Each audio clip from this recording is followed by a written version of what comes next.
Alright, dito na naman tayo ngayon. Alright, nakahanap na naman tayo ng patuka. Dito na naman tayo. Ano?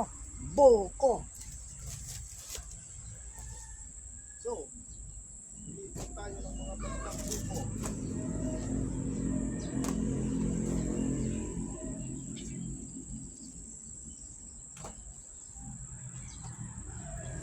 Ito guys, buko.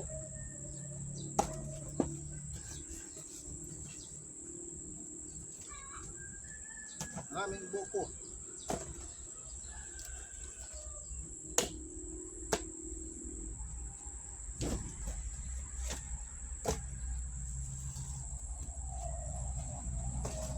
Oh, di ba?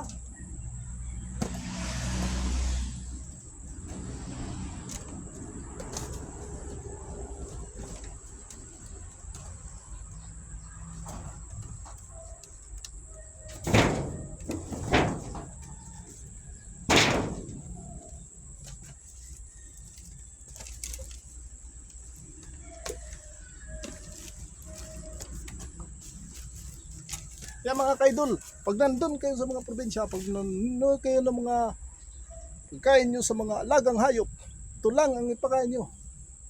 Hatiin nyo. Dahil ito ay nakakatulong sa pagkain ng hayop. Yan mga kaidol.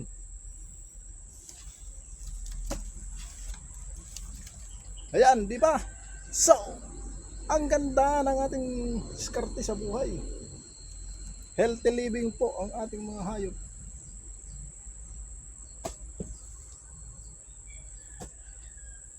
Dami sila ngayong nakain. So, binigyan pa natin mamaya na ng buko para po pampaganda sa katawan ng mga alaga natin.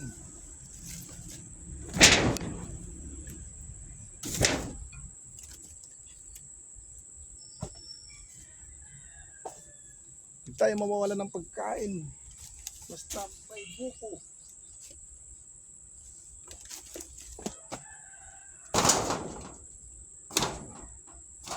Gagawa pa natin compost kit to.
Yung bao nga pala mga kaidol, kaya natin ginaganyan para hindi po pagbahaya ng lamok, kasi pag nakatihaya may tubig po siya ay magkakaroon po ng lamok. Yun pong sanin ng dengue.